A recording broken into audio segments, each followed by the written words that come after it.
Lightworkers Unite is a podcast and social show hosted by intuitive women, lightworkers, and most importantly, friends, Mayume and Manjeet.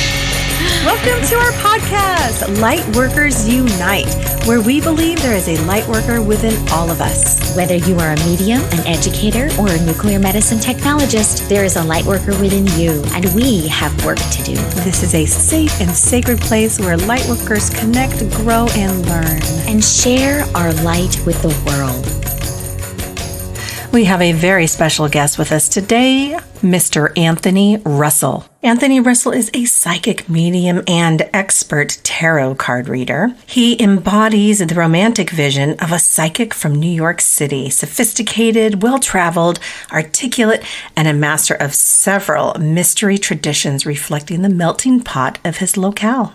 A Manhattan native, he is well known as a highly sought-after reader and also as the owner of the former Zodiac Lounge. He discovered the tarot when he was 9 years old. He says, "I was drawn to the cards from across the room. I was fascinated by the colors and the composition, and when I got closer to them, they almost appeared to be moving. They were very fluid to my vision." Anthony read tarot as a way to support himself through his university degree and his postgraduate degree. But that's not all. After he closed the Zodiac Lounge, Russell focused on his readings and pursued an advanced degree in clinical psychology at age 61. Not to open a practice, but to give better counsel in his readings. Russell has been a natural medium since childhood and says that he often gets disincarnate beings, often a relative, who join in on his psychic readings in order to give advice to his clients. Here he is, folks, so stay tuned. You're going to absolutely love this interview.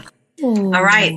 Hey there. Good morning, everybody. Good morning, Manjeet. Good morning. What we have here. Guys, welcome to Lightworkers Unite. We have a very amazing, awesome, badass, gorgeous in his pink collar, special guest, Anthony Russell, which is also AKA Anthony Central. Is that still? Well, that's my, that's the name of my website, anthonycentral.com, because I was using it. I do many things. I do consulting. I do psychic work. I work as a medium. I have a bunch of friends that try to track me down that I dodge. So it was like Grand Central, Anthony Central. And it sounded like a pretty cool name. I love it. Cool name. It is a cool name. I love it. Yeah, so cool. It is so nice to see you. We've been chatting, but now it's lovely to see your beautiful, soulful face. I know. Not at all. You look fantastic. I'm telling you. The minute I like I said, when I met you before, over Zoom in class, I was very drawn to you. And then I was shocked to hear your age. Shocked, which is? It'll be 70. On May 21st, I will be turning 70. Woo-hoo. And if I make it, I will be all middle fingers. Because I was told that I wasn't going to make 30 in the 70s because I was in my 20s in the 1970s. It was very perfect timing. Yeah. You're not going to live to 30. It's like, watch me. So now I want to go for triple digits just for spite. Oh, good for you. Good for you. Yeah, you got a little fire in you. A little. Anthony. Just a little. Just a little bit. I love it. Well, happy Valentine's Day as well to both of you. This is a lovely Valentine's Day. Yes, lovely, we are recording day. on Valentine's Day, so we're all in pink. Who knew? It could have been red. We're all recording on Valentine's Day, which kind of, so much for that.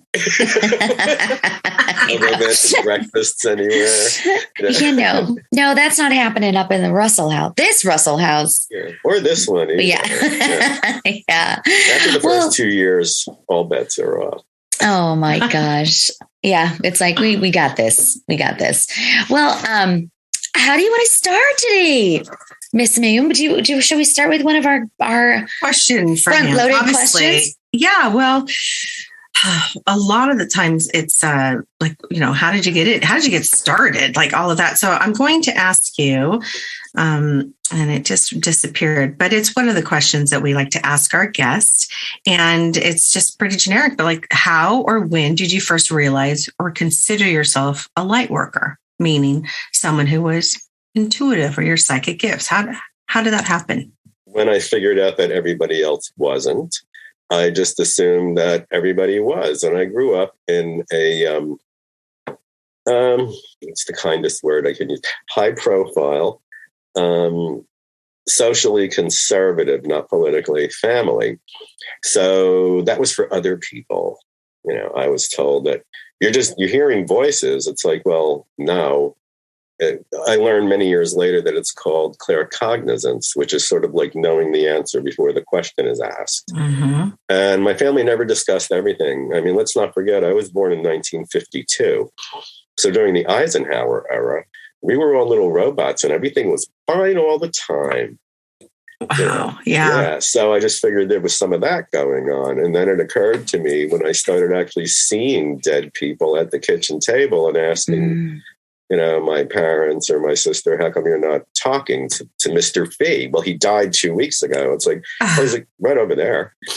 Wow. Now, Anthony, could you see him like solid as a rock, as if a real person did, or was it kind of, you know, transparent? I would say he was about 80% opaque, because when I saw the back of the chair sort of peeking through his torso, I figured, okay, another dead guy. You know, I've been seeing them for a while. And then everything came to a head when I was 6. So that was 1958. And my mother had a kind of hands-off approach to parenting. So my grandmother would visit a lot. Mm-hmm. And my mother was ripping into me, probably because I made some prediction. And I don't remember what it was about, honestly. But my grandmother said, in her vernacular and in the context of the day, you know, why don't you cut him some slack? And she said, if you were reprimanding me, would your mother butt in? And then all of a sudden, this woman was there that I intuitively knew was my mother's grandmother. Yeah. So I was like, why don't you ask her? She's standing right next to you. And my mother's like, there he goes again. You know, and I was like, oh, brother. No. So, you know, later my grandmother came up to me and she said, what did you see? So I described the woman. I said, she looked kind of like you. You know, Sam, they had this red kind of towels, I call it bathtub hair, you know, like crawly stuff. And she was wearing like a jade green jacket and a suit. It was a skirt and a jacket, but the buttons were blinking. They were like pulsating. And I said, so there's something about those buttons. I don't know what's going on. Did they have like flashing light buttons back there? Wow. I'm just getting all kinds of weird chills when you're saying this. Yeah, too. I know. It's so cool. I love this. Something about the buttons. Wow. Yeah. And so my grandmother started showing me pictures of everybody. And she said, do any of these people? And I said, there she is, and there she is. And it was her mother. And I'm like, but what about the buttons? You know, because I had to know everything. I was still a very curious person, which is why I'll never stop going to school. So she said that she died, I think in the 1940s. So I had never met her in person. And I don't believe I saw any pictures of her anywhere either. But she was in a suit, a business suit. I think she even said Chanel, but I can't imagine Chanel having Bakelite buttons. But a lot of suits, a lot of women's clothes in that era, in that era, used Bakelite, you know, for buttons because you can match them perfectly. And when my grandmother saw her in the casket, she replaced the buttons with silver sterling. So oh my gosh! So I learned later, once I started sitting medium, that's a tell. Because whenever I encounter somebody, something about them, maybe an article of clothing, maybe something they have in their hand is pulsating or blinking. And that means that I need to mention that. So what those buttons did was validate that this was the woman. And then I got really a little rowdy. I said, she also told you on your wedding day that your youngest daughter's first son was going to need your help. So step to it. You know? Wow. Apparently she was psychic. Oh, wow. Yeah. It's in the genes. It's a connection then for you. Well, yeah. I think that we all are. I think that we have to acknowledge that. I believe that we've been conditioned by society. It's a societal imposition to poke fun at this, or to call it superstition, or to deride it, and anybody, deride the person too, who presents themselves as an intuitive healer, because it's too frightening for them. They'd much rather have us bowing and scraping to authority figures, whether that's a parent, a spouse, law enforcement, the local priest, minister, rabbi, mullah, whatever you do, with your religion, because they don't want people thinking for themselves. That's just I hope I'm not offending anybody, but that's just my take on it. That's just the only thing that I can imagine, because then you're not manageable. I think you're right in that, that's kind of a historical fact, isn't it? That suppression equals power, right? In all kinds of ways. And in our country, America has a very, very hard reality with that as well, right? That suppression equals power. So I love that with respect to being a light worker. You're saying it's not just about economics, it's not just about religion, but it's also about our psyche, who we are inside. They made what we do. They made it shame-based. Yes. Yeah. Yes. And I'm going to be honest, to this day, people say, what do you do? And I've always said nothing. And when I was young, because I had like this fabulous apartment and a car and all these things that I shouldn't have had, they assumed that I was some like trust fund kid. But now that I'm old and gray, what do you do? Nothing. Well, what did you used to do? And my response is, I've never done a thing in my life. Because then they start making you jump through hoops, or their eyes glaze over and they sort of, pass you off as some lunatic. But more often than not, they try to test you. And I've been doing this for more than 50 years. I've been working as a professional since 1968. And I don't test nicely. I'll tell you the most embarrassing thing about yourself in front of everybody you know. Oh my gosh, I love it. Now what? Yeah. So I try to avoid conflict. As I said, I've become a milder variant of my former. Oh my gosh. That's awesome. I bet it was really tough though. I mean, I can only imagine. And, what that must have been like for you as I just all of that, and then also being gay. I mean, how did you manage all of that? Being a psychic, being a medium, seeing things, being ridiculed for that and suppressed, and then also having your sexual identity wanting to come forward as well, because this is who you are. So I never had an issue. I never had an issue with my sexual orientation. It was a problem for everybody else. I just felt that it was my business. It was my business. I remember when my father questioned me. I says, well, are you planning on like taking me to bed with you? Because if you are, then I can answer it. But if you're not, you should really, kind of respect my privacy. Well, that got me slapped across the room. And even to this day, my personal identity has nothing to do with my sexual orientation. It was much more difficult being a psychic and an artist, because in our family, or people, I was always told, people like us don't do that. Oh, really? It's like people, well, don't include me in the us, because I have no idea. Stupid people? Yeah. What do they mean by that? People like us, like intellects, or, I think it was a socioeconomic thing. And I mean, here's a really good example. When I was 17, because when I was 16, I was outed by my siblings. So, of course, I took every pill in the house. Obviously, it didn't do anything. I just had this wonderful high from Saturday morning to Wednesday afternoon. But that's when I realized that they just didn't want anybody to know. It wasn't about me. Nobody said, are you okay? My mother called the doctor, but she just refilled. I must have left my prescription in a taxi. Can you please call in another? And I figured, okay. So I was buzzing and I went out with my fake proof. And I went to the Peppermint Lounge. It was all the rage back in the 60s. And I started drinking vodka. And then the pills started kicking in. I thought, now I don't want to die.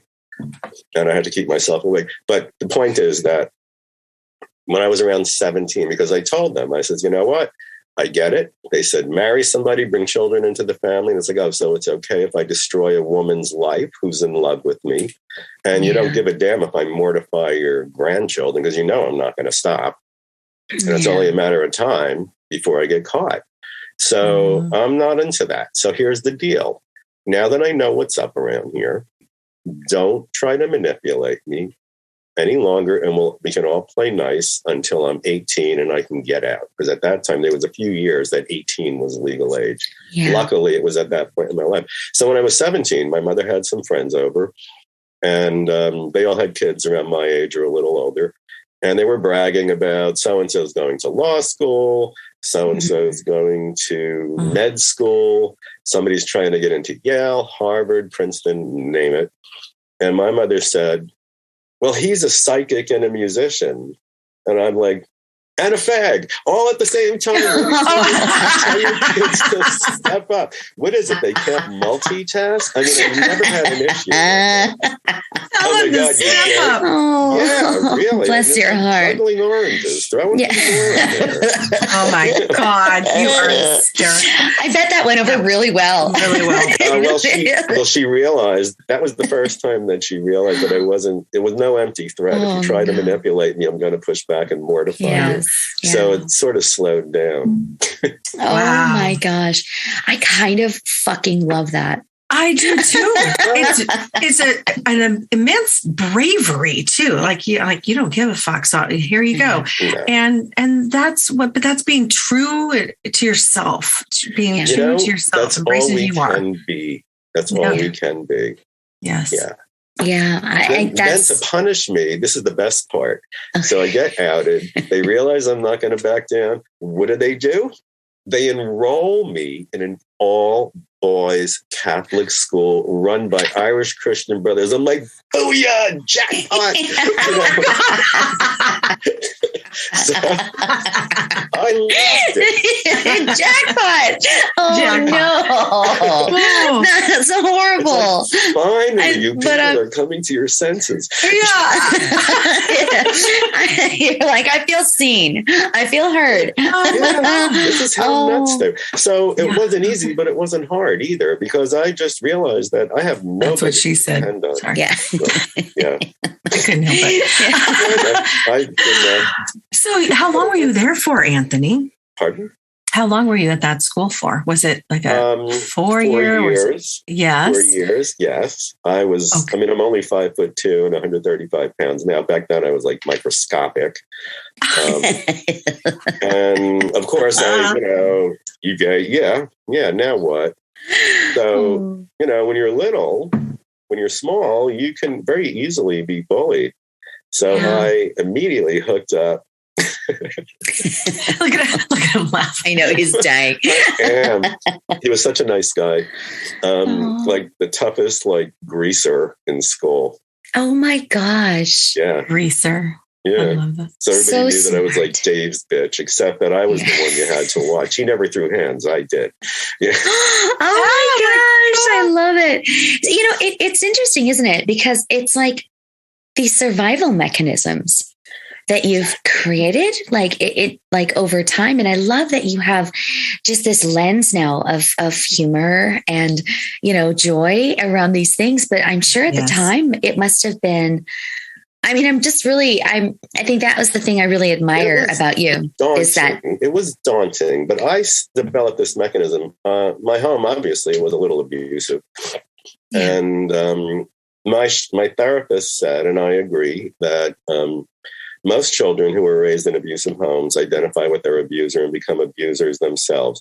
Very few fly under the radar, although with my big mouth, it wasn't exactly under the radar, and then get out and live healthy lives. But your intuitive ability develops in an oppressive environment because you have to sense the tiniest change in the nuances of the energy of your environment. So you have to know when danger is coming, and you have to figure out how do you want to do it. And I've never been one to run. So I had my share, of butt kickings. I love it. I wouldn't back down. I would not cry. I never would cry. I remember my earliest memory of that. My father was spanking me for something, and it was like a good old fashioned wham, wham, wham, and your ass is going to be as red as those curtains. And I thought, don't cry, don't give him the satisfaction. But at some point, I'm like, this guy's going to kill me. So how do I get out of here? and still keep my dignity. Years later, I figured out that's what I was trying to do. So wow. I peed on them.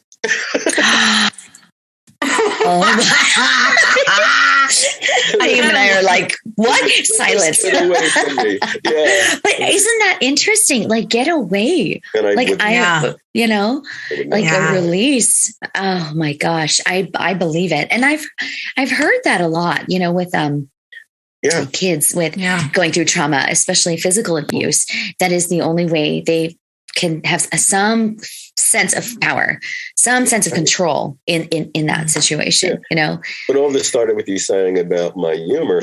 I learned very early. I always figured if this was happening to somebody that I didn't, you know, that wasn't me, especially somebody I didn't like, I would be laughing my ass off. No so why way. am I exempt from my own? Yeah. I still carry that with me whenever anything blows up in my face. It's like, this is funny. I'm sorry. Yeah. I should probably be taking this seriously. No, I kind of love that, Anthony, because I do. Yeah. If you can find the humor, or as you say, humor in everything, then it does. It kind of lightens it. I know. I love the East Coast, as you know.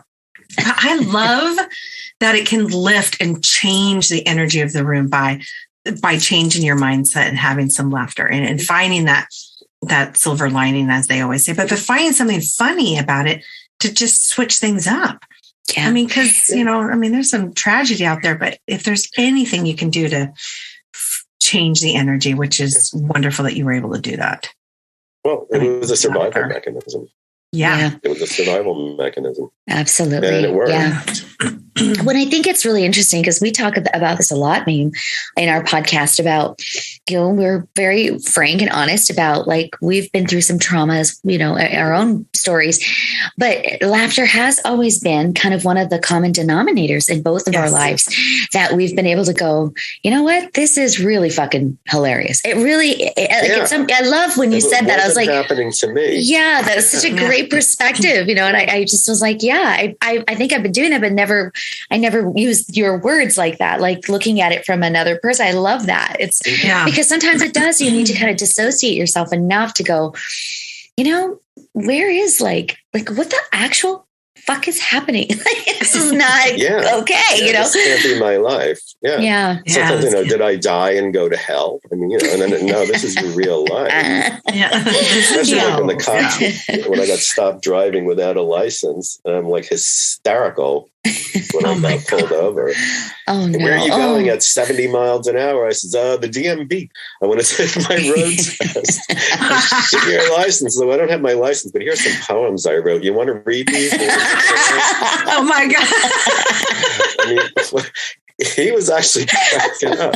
Oh, I bet. How could you not? That's so awesome. Like, oh God. Yeah. So I wanted to ask, this has been bugging me since we first started talking. So I have to ask, because I am in the most amazing situation right now. I have access to 2 badass, glorious mediums that I get to ask questions to, and I'm so excited about this. Well, that would be Mayume, and who else? You. Yes, true. Is you don't associate yourself as a medium, do you? I mean, that's one of the things I do. It is, but your primary is you are a tarot card reader, correct? Well, I put myself through college reading tarot and sitting as a medium, but I went on strike with mediumship for about 30 years. That's what it was. Why? Because if any, you know, I know why. It takes a lot of trust for someone who passed to manifest, to actually speak through a live person. And what I've learned by listening to credible dead people, because some of them lie. I mean, if you were a jerk, you're going to be a dead jerk. But a lot of them, I mean, they have to go through this process of divesting themselves of their human experience, feeling remorse, wishing they could be forgiven by the people they harm, and then ultimately forgiving themselves so they could move on. So before they get to that point of self-forgiveness, they can be like total assholes. But the credible ones have come back and connected with family members and given them the most wonderful, heartfelt messages. And then all the person wanted to know is, where did they hide the art? It's like, really? Because if you're going to do this, I have their back, not yours. Yeah. So I was like, screw you all. I quit. Interesting. I totally quit. And I shut that part of myself down. Mayume, I don't know about you. When I work intuitively with cards, I work with my head. When I work with as a medium, it has to come from my heart because they respond to love. That's what brings them. So I usually tell a client, if it's a one-on-one session, don't tell me anything about this person except what you loved about them. And then I start loving that too. And then they come down and I go up and we figure out how to blend. Yeah. And then it all happens. They start sharing memories and specific incidents that I'm then able to relate to validate that this is indeed that person. And then all they want to know is where's the money. So it's like, all right, that's it. But then what started happening? Disheartening. Yeah. And then they started crashing. Then people started crashing into my tarot readings. Wow. Because they want to help with the message. They're like, I have something to add to that, right? I might have one of their relatives or loved ones, and they know that there's somebody that can engage them. So I always ask my client, I said, I think, some dead person is here. Do you want to share your time with them or not? I'll go by, you can say yes. I don't have a problem saying get the hell out of here. I've done it to my father. I did it to my father yesterday during the game. You did. Oh my. Wow. It just sort of showed up. It's like, dude, you need to knock. Anyway, I love it. So then I figured, okay, I'm different now. So let's just do this again. So I started doing it again. Yeah. Okay. But I don't think it's a big deal. I really do believe that everyone has the ability. Absolutely. Well, and you said something very interesting. You said, I've heard this. So we may even have heard this with lots of light workers. Is this concept or this ability to just shut it off for your own safety or direction? It's like for my own sanity. Yes. So, can you tell us a little bit about that boundary? How do you shut it down? Sure, absolutely.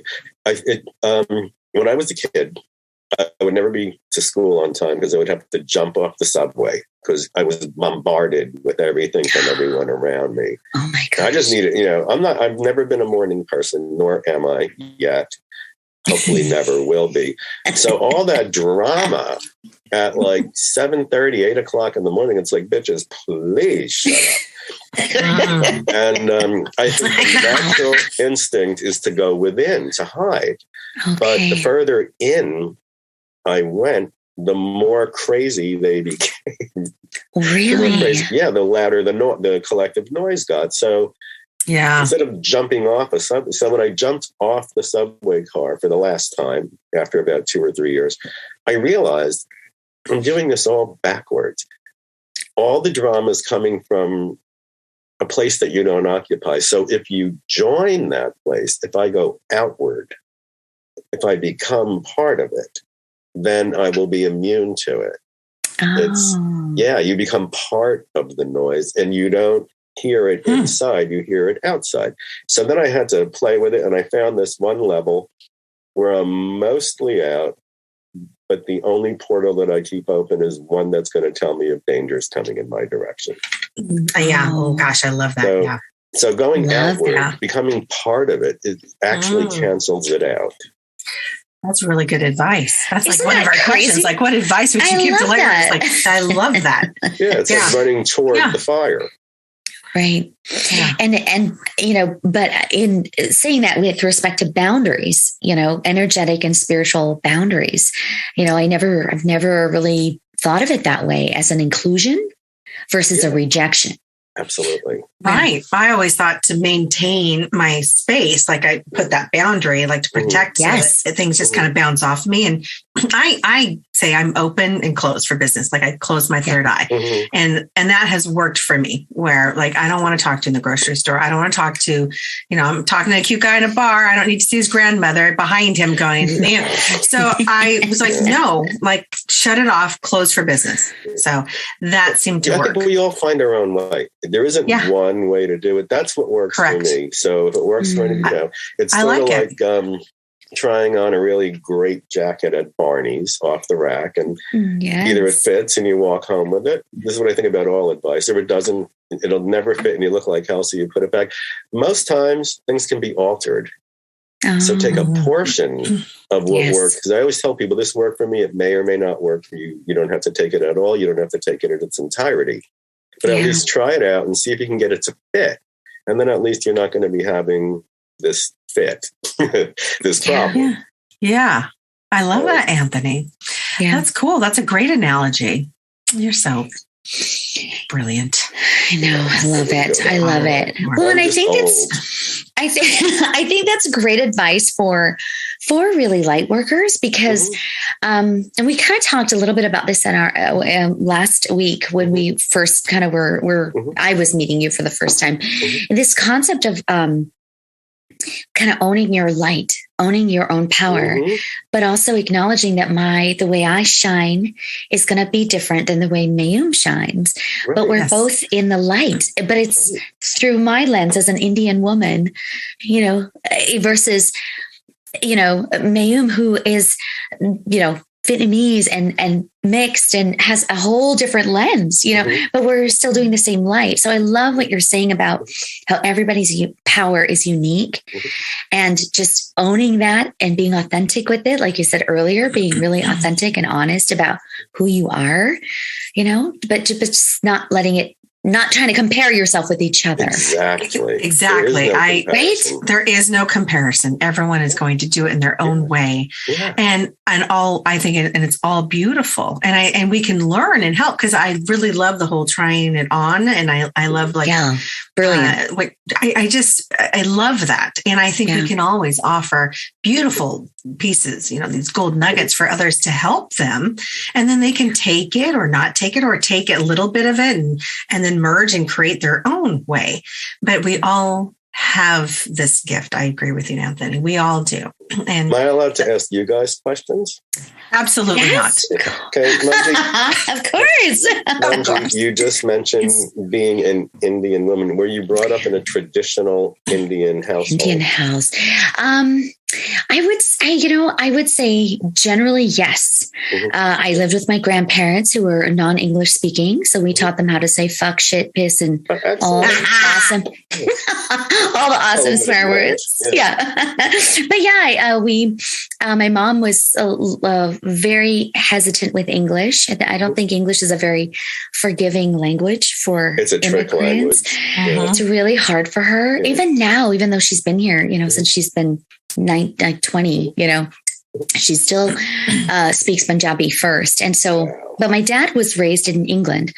And so he was a lot more Western. A lot more integrated, but we ate Indian food. We spoke Punjabi in the house. Yeah, it was, and strict, there were definitely cultural. Oh, absolutely. The reason I'm asking is that I was doing a weekly live stream and I had a couple of guests on who were Indian, raised in traditional Indian families. And there were things that, like the way women were treated, not to be priests. And then there's a hypnotherapist that I'm possibly going to hire for a business venture that is in limbo right now. No, it's okay. I did my part. Now they have to do theirs, and we'll see what happens, whatever turns out. But her name is, oh my goodness, she's going to kill me. Maybe maybe not. It's fine. Okay. Yeah. Anyway, Mahesha. There she goes. I'm not saying the last thing. Mahesha told me that part of her, she grew up there, and then she came here when she was, I think, around 20. And part of growing up in India included things like meditation. Absolutely. And access. So did you have that in your... Yeah. My parents are both very spiritual. Yeah. My dad is actually was a hypnotherapist as well, retired now, but we grew up playing psychic games. He would bring the family together. Taboo. It wasn't taboo. Not at all. Culture, whereas it is here. And I think it's really regional, even in the United States. I was part of a project that worked with psychic kids in the Bible Belt, who were much more oppressed than people in the Northeast or the West Coast, because it just wasn't accepted. It's not accepted here either. You're usually laughed at. Or, you got the curiosity seekers. But in the Bible Belt, it's the devil. And unfortunately, what was happening, you're talking about early development. So if you're telling your young child who believes that you are the be all and end all, that you are evil, that's an assignment that you're imposing on them. And then they grow up to end up in juvie or worse, just because they're psychic or they believe it's the devil and they tried harming themselves. Right. So we would go down there and we would gather up the kids. There was a lot of things that were done by snail mail and then email, because then email got invented. So it made it it just facilitated things. And we would try to find children, because everything is really far apart, at least to the places that maybe the locales that I was brought to. Your nearest neighbor was like anywhere between 2 and 5 miles away.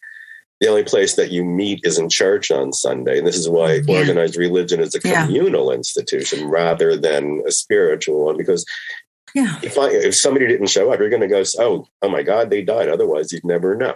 So there's a reason. It kind of keeps the community together. But you're not going to talk about this in church on Sundays. Right. So we found these kids, and then we brought them to haunted sites that we as professionals went in and felt all the psychic residue and says, go in, write down everything you feel, no matter how absurd. And many of them were spot on. Wow. And then, they look at one of the kids. Well, who are you? Well, I live 2 miles away from. So now they're meeting other psychic kids. Yeah. And then the other part of the team had to work with the parents to try to broker a respectful working relationship between parents and children. So they had to be re-educated. I love it. That this is not evil. And yes. When did you do this? How long ago? It was before I got sick. So that was like maybe late 80s, early 90s. I remember the show. I remember watching the show. But the first one. Okay. Lisa Miller. Okay. She's a psych professor at Columbia. And then it was turned over, and then they brought Chip Coffey on. Yes. Yeah, I was working behind the scenes. I don't like being the center of attention because, I don't know. Look at how handsome you are. You should. Oh my God! You should be. Like, you host your own show. You saw me 50 years ago, honey. Oh, honey. I was fire. I got you. I think you're still fire. I'm just going to say, fire. I have such a crush on you, Anthony. I can't even explain. Isn't it true? I told you. We should all live closer together. Why don't we meet in like New Orleans? Fuck yeah, man. I'm in. And we could do let's do some psychic readings in places. Yes. And, oh my God. Drinking. There's drinking. I know. Yes. I would love that. I'm so in love with all of this. And I just wanted to say about the kids and the show. I think like we actually have kind of a younger audience as well that listen to us. And I think this is really powerful for them to hear that there are advocates. There are people that, believe that we believe you. Yeah, well, that all three of us will be there to support them anytime they want, but they have to understand that nobody can tell you what your gift or talent or propensity nobody can tell you what it is and what it isn't except yourself. Yeah. I was told the same thing when I was young. That's the devil. Yeah, you're being tempted. And then one day I had a vision as an altar boy when the priest was holding up the host at the most sacred part of the Mass. It's like, if that happened here at this moment, this is not the devil. This is something else. It never bothered me. They would say, the devil's in your heart. It's like, he's kind of in my shorts. But I just never took it seriously. But I do have to say that it gave me some cause for concern because all of my authority figures that I thought were infallible and 100% correct about everything we're saying the same thing. And it's like, well, I'm going to hell. And it's like, well, you kind of liked summer. It's always summer in hell. Trying to find ways to soften the blow. And then it's like, well, you don't have to go there. Oh, I love it. It's so cool. Yes, oh my gosh. It's so cool. Young people, own your gift. Play with it. If you don't know how to do it, you can I used to have to go to the library because we didn't have anything online. There was no such thing as a search engine. Yeah, no kidding. And find material. There are so many groups. Just make sure that they're run by people who are legit. Yeah. Yes. And you can get information and experiment with it. Play games with your friends, guessing games. How about that? Yes, exactly. Yes. I've held a couple teen circles, intuitive teens. Excellent. Included like my niece, who's extremely intuitive, and my daughters, and along with some other extended friends. And I had one boy who was yearning for this. I mean, because he felt like awkward and he had all these friends, and he had his buddy pass away. So he really was just quizzing me and asking me all these deep questions about where is he? How is he doing? Can he see me? Can I talk to him? And he was already talking to him. He just needed validation. Right. And I just find this interesting. And I am really drawn to the young adults and teens to start them off early, because I didn't have help. I mean, my dad was phenomenal in like allowing me to. Right. You said that you would share so much with him. He would ask. Yes. And he got so curious and tell me more. And so it made me feel special, like, oh, okay, this is okay, even though it scared the living shit out of me. But I think these kids are scared, and then their parents don't know what it is or what's going on, and they're fearful for them. So giving them a safe space and to play games. Also develop themselves. I mean, everybody who might have enough experiences out of the blue to realize that it's going to be happening more often than not, because once you connect, it's almost impossible to disconnect, but you can control what comes into you and also how you respond. Everybody goes looking for it. They'll set up a private area in their home and they'll sit there and they'll focus on, I want to connect. And my advice is like, shut up and listen. Because when you're looking for it, you're actually consciously probing. You're using your mind. You're not allowing yourself to receive.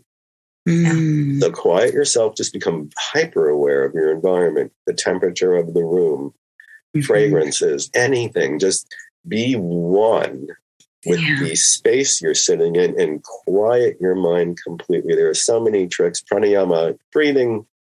Always a great one. Very easy to teach 4, 7, 8. Inhale fully for 4, hold for 7, exhale slowly for 8. And that usually brings you to that point of quiet. And then when you're quiet and you're not consciously occupied by looking, that's when you get to see things and hear things. I love both of you are saying this, and I think this is really just so powerful. And I'm reflecting on my experience as well. I feel like the validation piece is, like you were saying, Mayume, is so important. And as we can provide that for people, give them that. What you're seeing in the corner, I see it too. And you're a homeowner, and we do this when we do our house clearings, right, Mayume? It's like, we see it too. And then there's power there in that affirmation. But I love what you're saying as well, Anthony, in that it's practice. It's practice in order for you to have the confidence to go, oh, fuck, I know what this is. I've done this like 20 times. I know that, so that whole, I love what you're saying about, Mayume, you're saying about the affirmation. And then Anthony, you're saying like, but by practicing, you build your own affirmation. Then you start not needing everybody else to help validate you, right? It's 56 years that I will be doing this kind of work. And I'm going to tell you, and anybody else who will be listening or seeing us, I did a couple of readings this morning. I still don't know for sure if it's real or not, but what I have learned is blurt it out. Everything you see, feel, and hear, brother. Yes. Because it sounds absurd to you, but it's not your life. It's your client's life or your friend or whoever you're reading for. So, there were times that I didn't say things And then the person mentioned it later, and there's no way I'm going to say, "Oh, I saw that, but I didn't want to say it." It's like, you can't. Yeah, totally. Yeah. So it's better to be safe and get it. More often than not, you're going to be right. I remember I saw somebody with a blow dryer in one hand and an ashtray in the other. I was like, we need to shut this thing down and go day drinking, because I am like so off the rails right now. That might be an acid flashback from high school. Something's up there. And she said, well, I said, blow dryer, ashtray. Oh my God, that's him. Oh my God. Are you serious? And it was him? That was He had ADD. He was an attorney. His apartment was full of case files, but they were very neatly stacked. And he was a smoker, and he would only allow 2 cigarette butts in an ashtray. And then he would empty the ashtray, bring it to the sink, scrub it, and blow it dry with a blow dryer. So that was better than giving a detailed description. Yeah. But it was so nuts to me that I was like, "Oh, cool! We can go to the pub, man." Yeah, get shit-faced. It's like, yeah, clock's out. Time over. Let's go party. See, and just trusting. Yeah, exactly. But the point is that you never know for sure. But after enough practice, you know what it feels like. Because when I see these insane things, I've now found out that something happens on the right side of my body. Oh, it's your tell? It's my tell that I can trust the source of this information. Yeah. But I wouldn't know that if I didn't shut up and listen. Yeah. Correct. Right. And develop that. Yeah. I love it. And take yourself out of a place of judgment. Don't hope you're going to be right. Don't hope you're going to do a good job. Just do your damn job. Just be right. I love it. Just be, not even right or wrong. Just be. Yes, just be. Oh, I love it. Yeah, I love that too. I do. I agree with you in a reading. Sometimes I'll get caught up or start to feel self-doubt and be like, because of the things coming and oh gosh. Or because of associations. Then, whatever it is. And then I always say it in my head, like, stop, Mayume, just breathe, get back up in the clouds. Cause I like to go up and visualize myself up there and just relax and let it come. Because before it was like, trying to control or see. And so I have to control. Yeah. You cannot control this. You can't. You just have to let it come. Let it come. You can only control what you've created. You can only control what you've created. And we did not create these people. We did not create their lives. We did not create their memories. They did. Yeah. And they're trusting us. Think about that. Correct. Yeah. I love that. Trusting us to communicate. That's a big job to do. That's such an honor. It is. Isn't it? It's such an honor. Souls pick the medium. I believe that. The souls pick the medium. They know which medium they want to deliver their message. So they find that connection and connect their loved ones. I know it. And in 1 week I have themes. Like 1 week, it'll all be about, horses or something, or it'll be about dads. And 1 week I'll have all these teen boys who committed suicide. Like, it's crazy how they find me and then they connect and they want. So I believe that they want the particular medium to deliver their message. Yeah. So speaking of, where can people find you? Oh, sorry, Manj. Oh yeah, no, that's a great. I love that. Yeah, where can people? And do we have time for like a quick card? Sure. Yeah, I can do it. As well. But we'll see what happens. AnthonyCentral.com. And I'm going to tell you right now that I've been meaning to redo this website for about 2 years, but I never got to it. It works. Go to the front page, it says schedule a reading, and it's going to take you to the tarot page. If you're on your phone, scroll all the way down. You're going to see very reasonable rates for phone readings and a PayPal button. Oh, I love it. If you live in New York, or if you're going to be visiting New York, you can email me through my contact page, and I will meet you in your home, office, or hotel. The days of having a lot of people coming in and out of my house is over, because everybody leaves baggage, and then I'm exhausted, and then I get spiteful. Correct. It's just better to meet somewhere in their space. And the other option, because there are a lot of people like me who don't want people coming in and out of their space.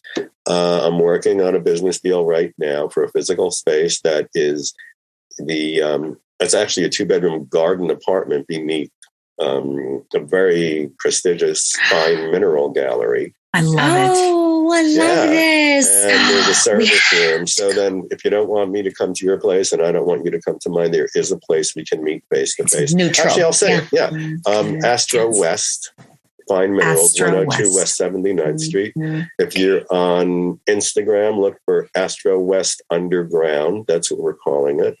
Oh, I it love literally it. is underground, but there's a big picture window and you can see the yard that looks like, I'm not going to say shithole on the air because it has to be cleaned up. Well, no, the landlord and the super seem to forget that it's part of the lease. But I can take appointments there. So I love it. Yeah, you can IM them through Instagram or Facebook, Astro West Underground. If you want to sign up and get on our mailing list, because our tech people send things, but it goes to spam unless you've registered. It's awunderground.com. And then just, call the number or call Astro West, which is a different number. And of course, I don't have either. I can give you it. And ask for an appointment with Anthony. And I only live a couple of blocks from there, so I can be there at a moment's notice. Awesome. I love that. I love this. And so our audience are 646-781-9277. Oh. Okay. So you can face-to-face there or get a hold of me and I can do telephone readings. I can do Zoom readings. If I do Zoom, you're going to see the top of my head. And that's, because I'm not looking to entertain when I'm reading. I try to give you as much information as I can in the time that you reserve. Yeah. So thank you. Thank you for that. Oh my gosh. Absolutely. Is Zodiac Lounge ever going to come back again? Well, the Zodiac Lounge you mean my live stream? Yes. That show that you did on Monday nights. I'm going to be doing one next Monday, which is... this is what we should be sharing. Yes. Yeah. I have to get back to the potential guest who got a hold of me, but I was drinking yesterday during the game and I didn't return any phone calls. But I am going to call him later and schedule a little bit this coming Monday. Okay. I was drinking yesterday. Well, no, we need days off. We are human too. Yes. So that would be we are human. February 21st. Human. And go to Esoteric Guides. Human. Yeah. Are you happy now? I love it. And his name is Simon Deacon, and he's a vortex healer. So it should be interesting. We're going to have a prep conversation. But I am thinking about doing it on a regular basis for myself. Instead of, because Esoteric Guides is owned by a very dear friend of mine who gave me a beautiful write-up in his book in the 90s. It was a guide to all the metaphysical stores in New York, and the Zodiac Lounge. This is all that's left of my store, which is fabulous because you never knew when it was going to be open. The sign is open 24 hours, but not in a row because I might want to go to the movies. I might want to go. I love it. I love this so much. I know. It's like it's great. Yeah. It's magical. It is. You're phenomenal. All right. Yes. So do we want to? Do you have time? Do we all have time, man? Do you have time? Yeah. Let's have you do that for our listeners. Yeah. Or us. What do we want to know? What's us? How about yes? Can we do that instead? Screw the listeners. How about we do it for me and Manjeet? Okay. Please? What I'll do. We'll just do two. Just for the sake of brevity, I'll do a 3-card reading, but there's a lot of information in that. Oh. So which one, you guys figure out which one of you is up first, and then just tell me. Wait, we each get 3? No, I'll do a 3-card reading. Yeah. Which I can, it'll take about 5 minutes. I'm just, if I did a full reading, it's going to be like a half hour. And just a quickie. Yeah. We just want a little quickie. That's what she said. Just a quickie, please. Those quickies. Dude. Yes. I mean, it's lovely. And you go first. Okay, I'll go first. What part of your life do you want me to focus on? Just tell me why you want me to read through this. Oh my God. Oh my gosh. I'm sorry. I was totally just threw this out there. How about business, professional life? And I'm cutting them in 3 piles, and I'm only going to turn the first card. Oh, wow. Pitch, please. Excellent. Okay. So here's what's going on. And it's actually reflective of, these are conversations that I've had with business people, also other psychics, and a lot of clients. Right now, we're sort of in flux. I have a 2 of Pentacles, and that means it's like dead center. Things can go, you never know which way things are going to go. Let's face it, our economy doesn't show any signs that it's going to stop sucking. And that's according to the experts. So inflation's going up. Your dollar's now worth 75 cents.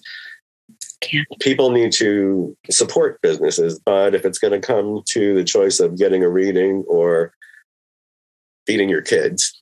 Yeah, absolutely. And I've noticed that they're actually spacing them out further apart. So we're in a place of flux, but what's really interesting, these cards are about 15 years old, so they're like really beat to hell. Oh my God, I love it. What's really cool about this, he's standing on solid ground here, which means that he's out of the rough water. So I'm pointing down because that's where you are on my screen. Yeah, I love it. Yes, darling. You're on solid ground. You're not being pushed by the tides.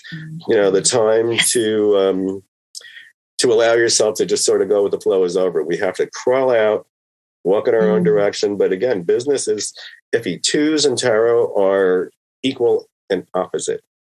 Like a two of swords is like two people arm wrestling with equal strength and nobody's going anywhere. And that creates an alchemical tension. So once we're a participant in an alchemical tension, particularly about business, because we got pentacles here, we then get to direct what feels like inertia. It's like putting two magnets together the wrong way. So you direct that at something that needs to be affected. Next card, it says, hit the pause button, start doing some research. Start learning, because the Chariot card is all about learning. It's a lower octave of the High Priestess, who is all about knowing. And then your final card, the Hierophant, which means you will be that, you know, so it's about understand where you're at. You did the right thing. It feels to me intuitive, like you're thinking about how am I going to mix this up again? How am I going to revitalize this? Because something needs to be done and I'm kind of holding my own, but who wants to do that? So it's about, okay, what do I do? And this is hit the pause button, pay attention to things that have nothing to do with your business. Look at things like the economy, look at socioeconomic trending. I believe it's regional because I think what's happening, and I hope I'm not going to upset anybody, but I think we're turning into a corporatocracy and our boundaries are now state lines. So it's about paying close attention to what's going on in your locale. What you have to work with, what's working against you. And then you're going to find a way to be in complete control of it. So it's really not as I love it, man. daunting or frightening as it might feel. Oh, I love it. It's not as much of a puzzle. I love it. It's just about, again, pay close attention to everything. And you're probably just going to have to make little tweaks here and there. Because people are having different needs. You're in service and you're serving a population of people that are affected by what's going on in the whole. So their needs are going to be different than they ever have been. Your approach and your technique is going to have to be in sync. And you may also, I'm hearing, have to educate them about what they should be worrying about, because a lot of people are afraid of change. And like it or not, we're changing. That's true. So you have to acknowledge that it's going on. And I am here to tell you what it is and how to help you out of that. So that's all she wrote on that one. Does that sound like anything you're going through? Well, so that I'm just going to just real quick. I'm going to the yin and yang symbol, or the infinity sign. My company's called Infinite Balance. Okay. And so the infinity sign is huge in my life. It is a very, it's like a sacred geometric symbol for me. And so to see that is really cool. And what I've been doing, Anthony, in my life, I'm sure you probably know this already, but I have a nuclear medicine staffing agency that I've been running for the last I've been in that field for 25 years, but I'm also been working as a coach for 20 years. So I have been balancing my two worlds for a long time. Right.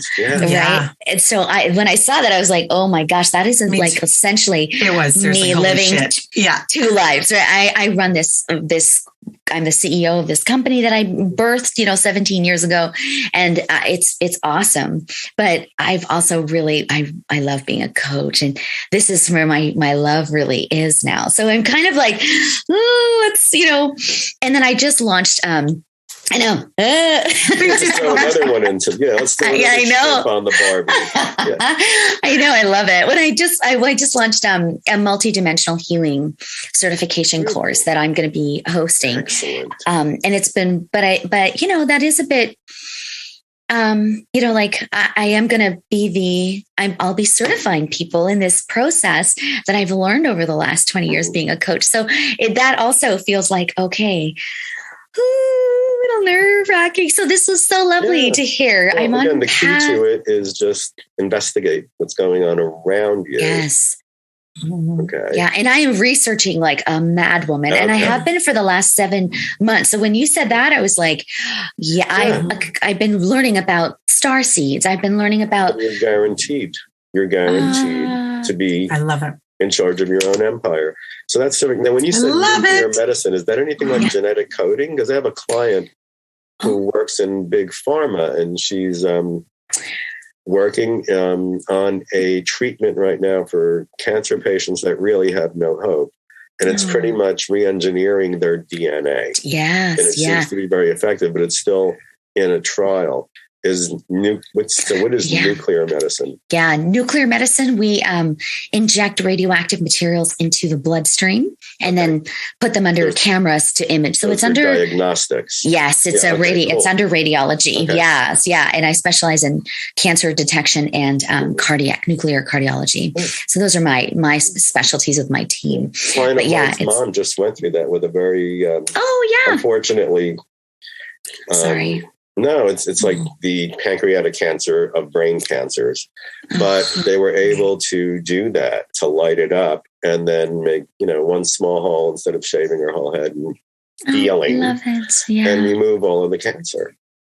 Yeah, imaging is amazing. I know Mayume, we talk about this stuff all the time with Mayume, and I'm always like, I can't believe all this shit we just found. And, this person's life is going to be saved. And it's just so, it's a really powerful. So I just love that. And thank you. Going on way too long. So you have your guarantee now. Oh. Yes. You have your guarantee that you're going to land in the place that you want to be. All right, my pretty.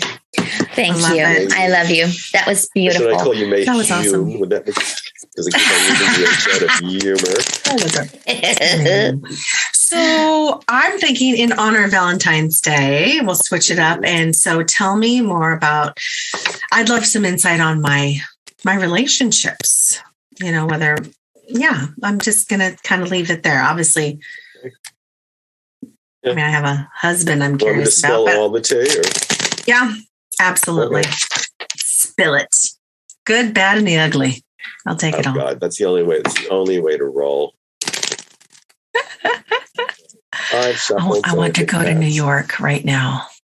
No, you don't. It's freezing. It's like 19 degrees. It's like so uncalled for. Almost 57 degrees on Saturday. And then yesterday, it's like we had snow. And today we're freezing. Oh, boy. I ran out to the convenience store to get milk because I forgot to buy it yesterday in the midst of all that drinking. And I needed coffee. And I walked outside. I'm like, what the hell just happened to me? Yeah. It was just like froze solid. I had a little hoodie, zip-up hoodie, and my slippers. Oh, my God. You're so cute. Like, I love it. Oh, my God. It's horrible out here. Okay. All right. This is interesting. And I'm going to spill it big time. Okay. Yes, you are. Things might have become neglected. They might have become stale. But you have actually been, it's interesting. Many times when we take care of ourselves, we're actually taking care of the problem and the other people that are involved in it. So it seems like you said, okay, this is it, last ditch effort. I'm going to give it everything I have to put effort into it. And this card says, if you continue to apply yourself with 100% enthusiasm, it has to be legit. Your potential reward is going to be tenfold. Now, I'm also seeing that you might have felt or possibly been, I'm not in any of your relationships, and I have boundary issues that are almost unhealthy because of early life BS, but you might have felt marginalized, disenfranchised, disempowered. And it's about you, what you're approaching right now, because you're making a conscious effort and application to make sure that you are getting reward and so is everybody else, but you can only do your part. So it's almost feeling like a liberation that's going on. And you will become harmonious with your own empowerment. Kings are about harmony. Queens are about control. Trust me, I've dated them all. But in tarot, the status of king is harmony with the element. So this is about understanding your own power. Maybe you just have not been aware of that you can have a sword, or that you do, and that you do have some power. And what I love about this is about where you're going to end up. This is about people of like mind working toward common goals. So I think, and what I'm getting intuitively, what may have been happening is that everybody has their own agenda. Everybody has their own role. Your wife, mother, taxi driver. I don't know why that came into my head. Fuck yeah, man. Yeah. And you're like, well, when do I get recognized for this? So it's about making it known, making it, I'm driving you to your soccer game, bitches. You have to remind them that this is not to be taken for granted. Yeah. In all of your relationships. And then you're going to see how quickly people respond. Oh yeah, that's right. Sorry, Mom. Yeah. Yeah. And then what's going to happen is that all of these relationships are going to coalesce around people of like mind working toward common goals. There's usually one person in a group relationship. And I'm not talking about, Pornhub. I'm talking about real life. There's usually one person who functions more than the other. Yeah. Mm-hmm. And it's a role. It's a role that you occupy. It's usually specific. Unfortunately, it's gender specific. I remember my mother saying when I was a kid to my father, I have one job. And she should have been working, but back then there really wasn't a lot for women. Yeah. She only have one job, and that's raising these kids, and damn it, they're going to be perfect. Well, perfect to her was like torture for me. Yes. But when you assume that role, I went through that with my late partner. He had progressive dementia, and the more advanced his diagnosis became, the more responsible I had to become. And I loved doing it. But then it got, every time I would call him, do me a favor, stop by and get this. It's like, well, can you give me the shopping list last? Can you ask how my day is going first? Because that would probably... So we start to feel resentful of roles that we've created and actually unconsciously enforced. Okay. This is my function, nothing more. But this is really a beautiful outcome. Because it's everybody coming together and appreciating each other more than you've been able to, because everybody goes on autopilot. Yep, absolutely. So I don't know if that's accurate or not. It certainly is encouraging. It certainly is encouraging. That's good. No, I love it. And yes, I drive them to soccer, those bitches to soccer practice. That's spot on there. And so when are they going to get their own license? Well, one does. It's just the car broke down. So then I have to drive the little sister. So yeah, it's just different times. But yes, it's all happening. It's just we're in this flux. But you decided to get serious about it. And I think you were at that point. And it's like, all right, I'm going to give this one more try. I'm going to be very specific about why I'm so bitchy today. And hopefully you're all going to catch on. But you did it enthusiastically. It's like, and then we're just going to let everything shake out and let the chips fall where they may. And that's where the chips are going to fall. It's going to fall into you reconnecting with your own sense of empowerment. Okay. Because when you feel taken for granted, you don't feel very powerful. You feel powerless. And then what I love is this card. Everybody coming together. So people are going to realize that they don't. Too many people are depending on you, but I also have to say that you allowed that. Fuck yes. And then usually a couple of years in, we realize what we did. So it is not undoable. So these are two really positive readings, I think, and I'm probably going on way too long. I love it. We could do this for hours. So that's good. I feel like there's nothing to edit. People in our audience too, I'm sure. I mean, we really do believe this, like what you're saying is not just for us. It really is this universal consciousness. And I feel like a lot of our listeners really need to hear this, that we can break out of the roles that we've created for ourselves and create freedom, right? Like Mayume's story. I'm resonating with that myself, but I just love that, Yeah. And so thank you. When you heal one person, you heal the whole room. Yeah. Oh, publicly. I love it. What a beautiful way to end this call. A beautiful gift. A beautiful gift. Yeah. And I think we should fly out. And I mean this. I don't say this shit and just like let it go. I want to come. I think we should go to New York. I think we should come and see you face to face and do another podcast or live show. Sure. And I mean, you're just so fun. And there's so much more that you have inside in your mind that I want to get to know and pull out. And I feel the same way about both of you. Now, imagine if we were all in the same physical space, it will get crazy. Girls, yes. It's going to be, I'm just saying, yes. I'm super, super, super excited about that. I think that would be a lot of fun. And we do, like, I feel like we've just hit the surface of Anthony's light, like right there. Mayume, I totally agree with you. Cause I mean, even the psychic kid story. And I just have to say about that, before we wrap up, I just want to say, I really feel, Anthony, that you've saved so many lives in that part of your life. I keep seeing like all these beautiful young souls that are now older, and they know you. They are grateful for you. I feel like you've saved their lives. You know, I let them know that they were seen. Yes. I acknowledge their existence. Yes. I was one of the people, but I would love to, I've even been toying with the idea of how can I start that up virtually now? Yes. Because we didn't have Zoom back then. We had to physically go to all these different states and I call myself the last of the rock and roll faggots.